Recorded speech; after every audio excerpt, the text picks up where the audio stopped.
গান, আবার গান।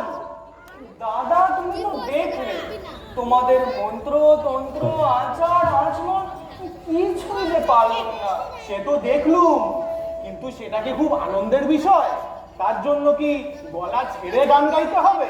একমাত্র ওইটাই যে পারি। পারি? ভারী অহংকার। এই গান তো পাখিও গাইতে পারে। সেই যে 7 দিন হলো তোমাকে বজ্র বিদারণ মন্ত্রটা শিখিয়েছিল, তার কি হলো? 7 দিন যেমন ছিল, 8ম দিনেও তাই, বরঞ্চ একটু খারাপ। খারাপ মানে? মানে মন্ত্রটা যতই পুরনো হচ্ছে ততই ভুল করছি, আর যতই ভুল করছি সেইটাই পাকা হয়ে বসে যাচ্ছে। তার ভুল থেকে তফাৎটা তো ঘোচাতে হবে নির্বোধ। সহজে যদি ঘটে তোমাদের কাছে আমার করে নাও না, নইলে যে আমি পারবো না। পারবো না? পারতেই হবে। আচ্ছা, তাহলে মন্ত্রটা আর একবার সেই গোড়া থেকে আউড়ে দিয়ে যাও, চেষ্টা করে দেখি। আচ্ছা বেশ। ওম তত তত তোটয় ওম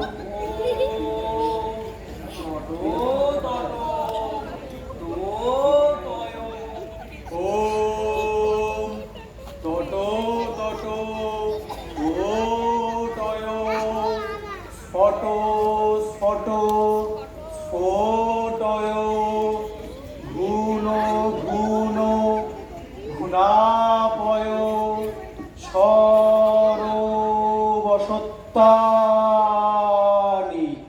কি হলো? চুপ করে রইলে যে? ওম তটো তটো তো দাদা আবার দাদা, মন্ত্রটা শেষ করো বলছি। বলছি, এই মন্ত্রটার ফল কি? এই মন্ত্রটা প্রত্যহ সূর্যোদয় ও সূর্যাস্তের সময় 69 বার করে জপ করলে তোমার 90 বছর পরমায়ু নিশ্চিত। রক্ষে করো দাদা, এই মন্ত্রটা জপ করতে আমার এক বেলাকে 90 বছর বলে মনে হয়। আমার ভাই হয়েও তোমার এই অবস্থা, এটা কি আমার কম লজ্জার ব্যাপার?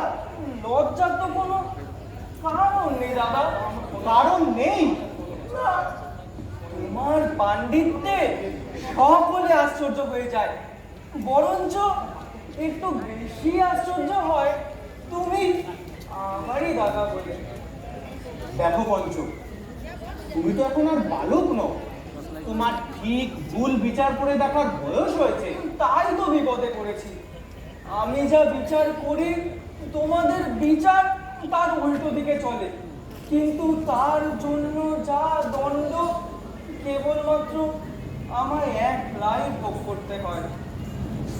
পিতার মৃত্যুর পর সে কত অন্যায়, কত আবদার সয়ে এই জায়গায় এসেছে, কিন্তু আজ কেবলমাত্র নিজ পাণ্ডিত্যে এতটা উত্তম করে উঠতে পেরেছে। আমার এই দৃষ্টান্ত কি তোমায় এতটুকু সচেষ্ট করে না? সচেষ্ট করবার কথা নয় দাদা, তুমি যে নিজ গুণেই দৃষ্টান্ত হয়ে বসে রয়েছ, এতে আমার চেষ্টার তো কিছু মাত্র প্রয়োজন হয় না, তাই তো নিশ্চিন্তে আছি।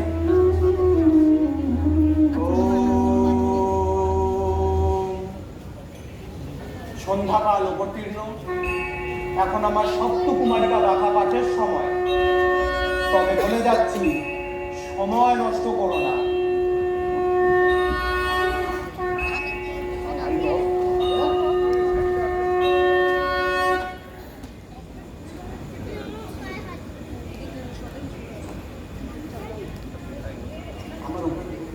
আরো আলো আরো আলো এই নয়নে প্রভু ঠাল, আরো আলো আরো আলো এই নয়নে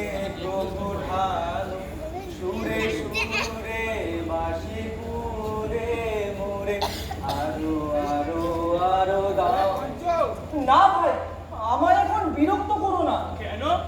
বলোটা কি তোমার? ও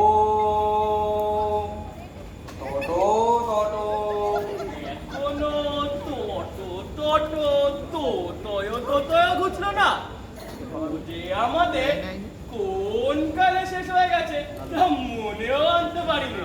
না ভাই, পঞ্চকে একটু পড়তে দাও, না হলে যে বেচারার কি গতি হবে।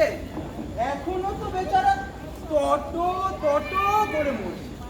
আমাদের যে সেই অজাগ্র কেউরি পর্যন্ত শেষ হয়ে গেছে।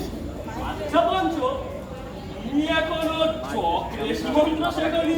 না মরিচি না মহামরিচিও না শবরী? না।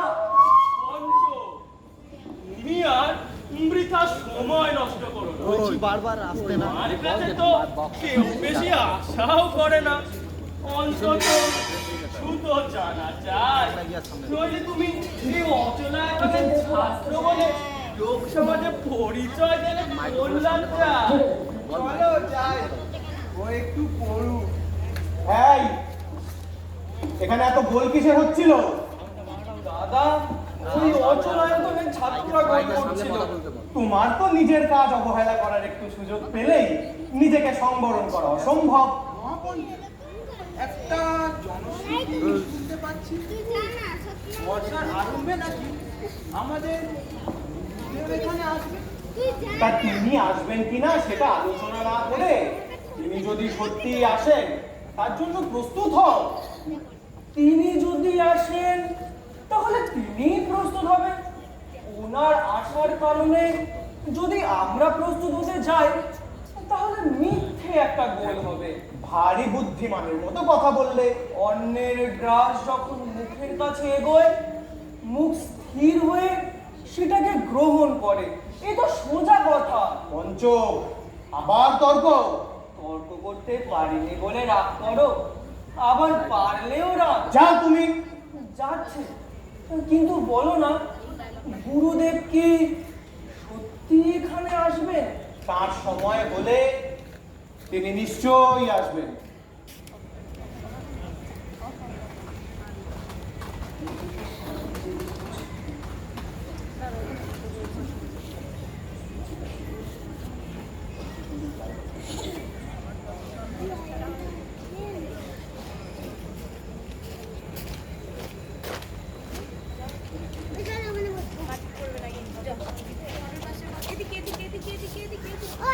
ভুনো ভুনো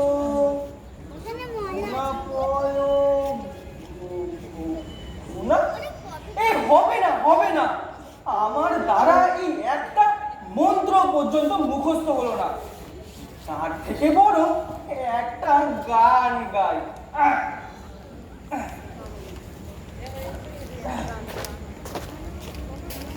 আলোকের ঝর্ণা ধারায় ধুয়ে দেয় আপনাকে লুকিয়ে রাখা ধুলার ঢাকা। ধুয়ে দাও আলোকের ঝর্ণা।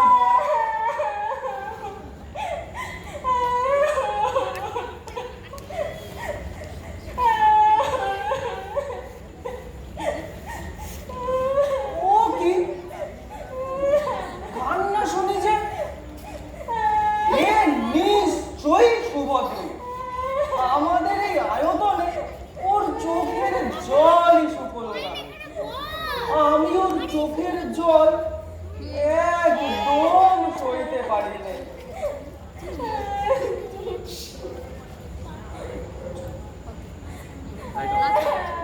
ওর কোনো ভয় নেই ভাই সুভদ্র, কোনো ভয় নেই। কাঁদছিস কেন? কি হয়েছে বল, আমার কাছে বল। আমি পাপ করেছি। পাপ করেছিস? কি পাপ? সেই আমি বলতে পারবো না। ভয়ানক পাপ। আমার কি হবে? ওর সব পাপ আমি কেড়ে নেব, তুই আমার কাছে বল। আমি আমাকে আয়তনের উত্তর দিকে উত্তর দিকে? হ্যাঁ, উত্তর দিকে জানালাটা খুলে আরে জানালা খুলে কি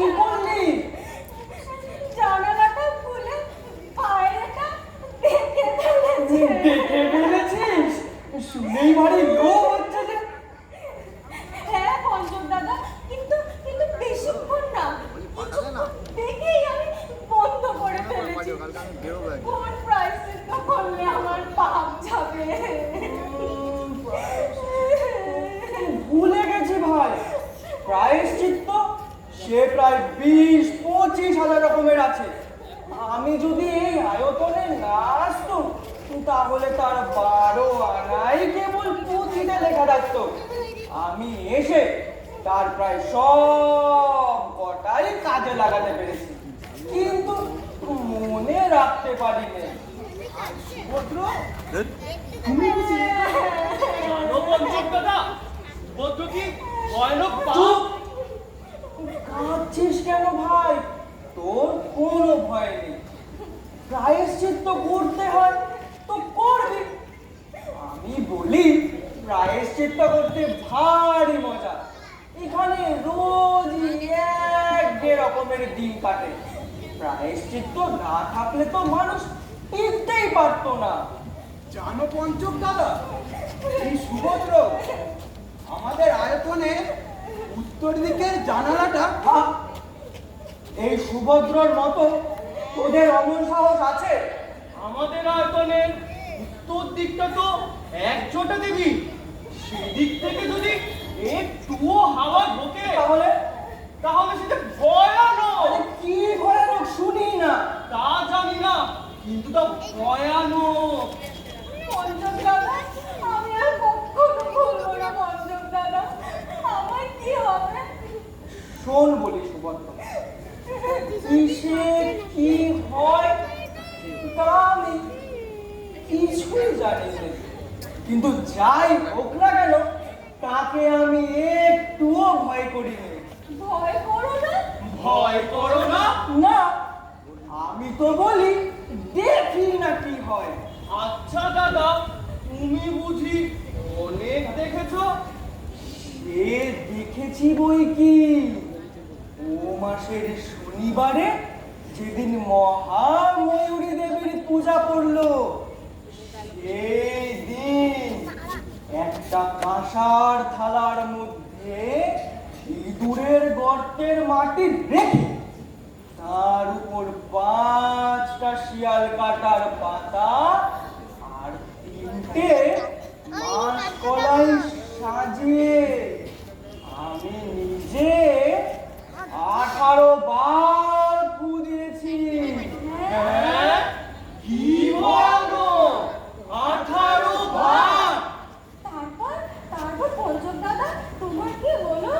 3 দিনের দিন যে সাপটা এসে আমায় কামড়ানোর কথা ছিল, সে আজ পর্যন্ত আমায় খুঁজেই বার করতে পারলো না। কিন্তু তুমি ভয়ানক পাপ করেছো। মহাময়ূরী দেবী ভীষণ রাগ করেছে। তার রাগটা কিরকম সেইটা দেখবার জন্যই তো এই কাজটি করেছিল। কিন্তু তোমার যদি হাতে কামড়াতো? তাহলে মাথা থেকে পা পর্যন্ত এ সম্বন্ধে আর কোনো সন্দেহই থাকতো না। কিন্তু মহাপঞ্চক দাদা আমাদের বলে দিয়েছে আয়তনে উত্তর দিকের জানালাটা খুললে মাতৃহত্যার পাপ হয়। কেননা আয়তনে উত্তর দিকটা যে একজোটা দেবী। মাতৃহত্যার পাপ হয়? মাতৃহত্যা করলুম না, অথচ মাতৃহত্যার পাপ করলুম, সেই মজাটা কেমন দেখতে আমার ভারী কৌতূহল। আরে রে রে রে রে আমায় ছেড়ে দে রে রে, যেমন ছাড়া বনের পাখি মনের আনন্দে রে। তোমার ভয় করবে না? না, কিচ্ছু না। ভাই সুভদ্র, কি দেখলি একটু বল না। আমি দেখলো সেখানে পাহাড় গরু চড়ছে। ঘরেতে ভ্রমর এলো দুনিয়ে, আমারে কার কথা সে যায় শুনিয়ে। ঘরেতে ভ্রমর এলো দুনিয়ে। না না, শুনবো না শুনবো না শুনবো না। সুভদ্র আর বলো না। ওই যে উপাধ্যায় মশাই, চলো চলো।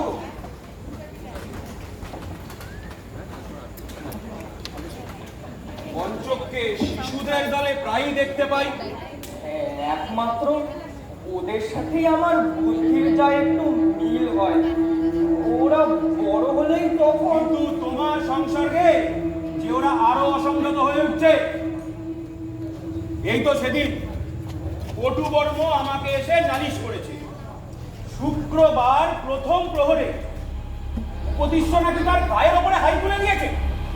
তা দিয়েছে বটে, আমি স্বয়ং সেখানে উপস্থিত ছিলাম। সে আমি অনুমানেই বুঝেছি, না হলে এত বড় অনিয়মটা ঘটবে কেন? আরো শুনেছি তুমি নাকি সকলে সাহস বাড়িয়ে দেওয়ার জন্য পটুবর্মকে ডেকে তোমার গায়ের ওপরে জোর করে 100 বার হাই তুলিয়েছ। আপনি ভুল শুনেছে। ভুল শুনেছি? একটা পটুবর্মকে নয়, সেখানে উপস্থিত সকল ছেলেকে ডেকে আমার গায়ের উপর 10টা করে হাই তুলে যেতে বলেছিল। পক্ষপাত করিনি, প্রত্যেককে ডেকেছিলে? প্রত্যেককে। আপনি বরঞ্চ জিজ্ঞাসা করে জানবেন, কেউ সাহস করে এগোলো না। তারা 15টা ছেলেতে মিলে 150টা হাই তুললে আমার সমস্ত আয়ু ক্ষয় হয়ে গিয়েও কিছুটা বেঁচে থাকে। আর সেই উদ্বৃত্তটাকে নিয়ে যে কি হবে তাই স্থির করতে না পেরে তারা মহাপঞ্চক দাদার কাছে জিজ্ঞাসা করতে গেল, আর সেখানেই তো ধরা পড়ে গেলুম। দেখো, তুমি মহাপঞ্চকের ভাই বলেই না এতদিন অনেক সহ্য করেছি, কিন্তু আর নয়। আমাদের গুরুদেব আসছেন, শুনেছ? গুরুদেব আসছে, নিশ্চয় সংবাদ পেয়েছেন। কিন্তু তাতে তোমার উৎসাহের তো কোনো কারণ দেখি না। আমারই তো গুরুর দরকার সবচেয়ে বেশি, আমার যে কিছুই শেখা হয়নি। আরে পালা পালা, একদম ছুটে পালা। এখন উপাধ্যায় মশাইয়ের কাছ থেকে একটু পরমার্থ তত্ত্ব শুনছি, বিরক্ত করিস না, পালা। বলো সুভদ্র, কি বক্তব্য তোমার? সেটা বলে যাও। উপাধ্যায় মশাই, আমি ভয়ানক পাপ করেছি। ভারী পণ্ডিত কি না, পাপ করেছি, ভালো বলছি। তুমি ওকে টাকা দিচ্ছ কেন? আর রক্ষে নেই। বলো সুভদ্র। একবার যখন পাপের গন্ধ পেয়েছে, মাছের মতো বন বন করতে করতে ছুটেছে। এবার যে কি হবে? আমি পাপ করেছি। পাপ করেছো?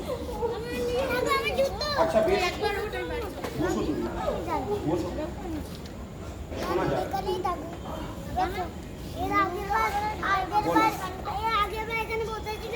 কোথায় জুতোগুলো চলে গেছে আমি নিয়ে আয়তনে উত্তর দিকে উপাধ্যায় মশাই, আমি ভয়ানক পাপ করেছি।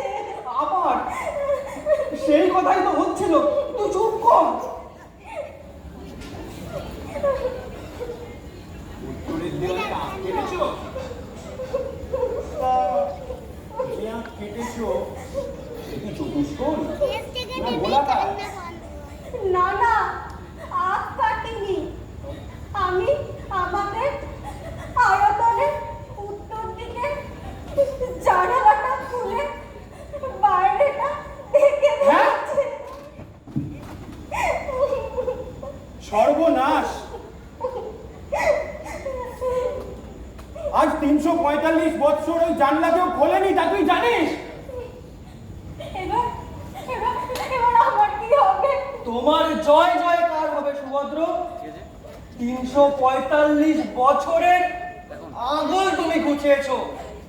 তোমার এই অসামান্য সাহস দেখে স্বয়ং উপাধ্যায় মশাইয়েরও মুখে আজ কোনো কথা নেই। আমি জানি না কি সর্বনাশ হবে। উত্তরের অধিষ্ঠাত্রী যে এক জটা দেবী, এই বালকের চক্ষু মুহূর্তে পাথর কেন হয়ে গেল না সেইটাই তো ভাবছি। আমি যাই, আমি আচার্যদেবকে খবর দিকে।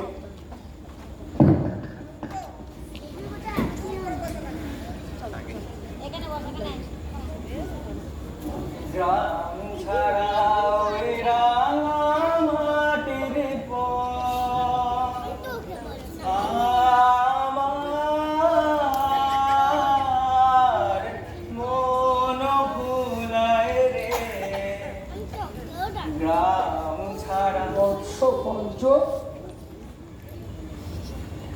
করলেন কি? আমায় আপনি ছুলেন কেন? হতে কি আছে? আমি যে নিয়ম রক্ষা করতে পারিনি। কেন পারোনি বৎস? কেন তা আমি বলতে পারবো না। আমার যে পারবার উপায় নেই। তুমি তো জানো এখানকার যে নিয়ম, সেই নিয়মকে আশ্রয় করে হাজার হাজার বছর হাজার হাজার মানুষ পরম নিশ্চিন্তে আছে। আমরা যে খুশি কি তাকে মানতে পারি? আচার্যদের যে নিয়ম সত্য তাকে ভাঙতে না দিলে যে তার পরীক্ষা হয় না। নিয়মের জন্য ভয় নয়, কিন্তু যে নিয়ম ভাঙতে যাবে তারই বা দুর্গতি ঘটতে দেব কেন? আমি কোনো তর্ক করব না। আপনি যদি নিজ মুখে আমায় আদেশ করেন যে আমার সমস্ত নিয়ম পালন করতে হবে, তাহলে আমি করব। আমি আচার অনুষ্ঠান কিছুই জানি না। আমি একমাত্র আপনাকেই জানি প্রভু।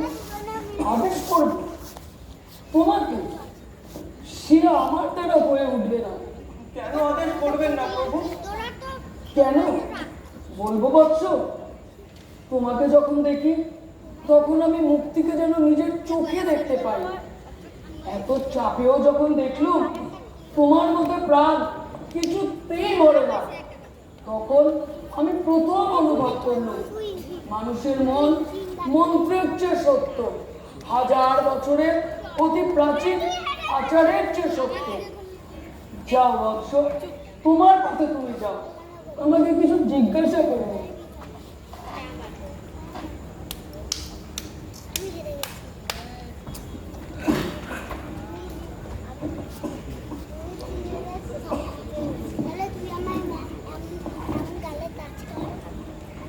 আচার্যদেরকে তো বলতেই হবে।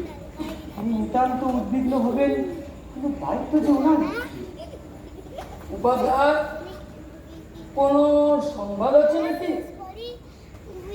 অত্যন্ত মন্দ সংবাদ আচার্যদের। সুভদ্র আমাদের আয়তনের উত্তর দিকের জানলাটা খুলে বাইরে দৃষ্টিপাত করেছে। কিন্তু তোর দিকটা তো একজোটা দেবে। এইটাই তো ভাবনা। আমাদের এই আয়তনের মন্ত্রপুত রুদ্ধ বাতাসকে সেদিকের হাওয়া কত দূর অবধি আক্রমণ করেছে বলা তো যায় না। এখন কথা হলো, এই পাপের প্রায়শ্চিত্ত কি? না, আমার তো স্মরণ হয় না। উপাধ্যায় বোধ করে না, আমারও স্মরণে নেই। আজ 345 বৎসর এই প্রায়শ্চিত্তের কোনো প্রয়োজনই হয়নি। সকলেই ভুলে গেছে ওই যে মহাপঞ্চক আসছে। যদি কিছু স্মরণে থাকে তবে সে ওর তা মহাপঞ্চক সব শুনেছ বোধ করি। সেই জন্যই তো এলুম। আজ আমরা সকলেই অসুচি। বাইরের বাতাস আমাদের আয়তনে প্রবেশ করেছে। এখন কথা হলো, এই পাপের প্রায়শ্চিত্ত কি আমাদের কারো স্মরণে নেই? তুমি কি বলতে পারো? অপরাধীকে 6 মাস মহাতামস সাধন করতে হবে। মহাতামস? হ্যাঁ, আলোকের এক রশ্মি মাত্র সে দেখতে পাবে না, কারণ আলোকের দ্বারা যেই অপরাধ, অন্ধকারের দ্বারাই তার স্খলন। তাহলে মহাপঞ্চ সমস্ত ভার তোমার করে রইল। চলো তাহলে আমিও তোমার সঙ্গে যাই। সুভদ্রকে নিম্নমর্দন কুণ্ডে স্নান করিয়ে আনবি। শোনো, প্রয়োজন নেই। কিসের প্রয়োজন নেই? প্রায়শ্চিত্ত প্রয়োজন নেই বলছেন? আমি এক্ষুনি আদি কর্মী বর্ষায়ন খুলে দেখিয়ে দিই। না, দরকার নেই। সুভদ্র কোনো পাপ করেনি।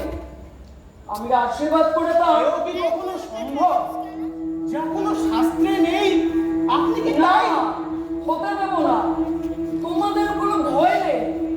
যদি কোনো অপরাধ ঘটে তবে সে আমার। আপনার এরকম দুর্বলতা তো আগে কোনোদিন দেখিনি গুরুদেব। এই তো সেবার অষ্টাঙ্গ শুদ্ধি উপবাসের তৃতীয় রাত্রি। বালক কুশলশীল পিপাসায় জল জল করে প্রাণ ত্যাগ করলে, তখন যখন তাকে এক বিন্দু জল দেওয়া গেল না, তখন তো আপনি নীরব হয়েছিলেন। তুচ্ছ মানুষের প্রাণ, হ্যাঁ, তুচ্ছ মানুষের প্রাণ আজ আছে, কাল নেই, কিন্তু এই সনাতন ধর্মবিধি সেটা চিরকালে। তোর কোনো ভয় নেই ভাই সুভদ্র, কোনো ভয় নেই। এই শিশুটিকে অভয় দাও প্রভু, তোমার কোনো ভয় নেই। তুমি কোনো পাপ করোনি। যারা হাজার হাজার বছর মুখ বিকৃত করে তোমাকে ভয় দেখিয়েছে, পাপ তাদের। আমরা সবাই রাজা, আমাদের এই রাজার রাজত্বে, নইলে মোদের রাজার সঙ্গে মিলব কি সত্যে। আমরা সবাই রাজা, আমরা সবাই রাজা, আমাদের এই রাজার রাজত্বে, নইলে মোদের রাজার সঙ্গে মিলব কি সত্যে। আমরা সবাই রাজা।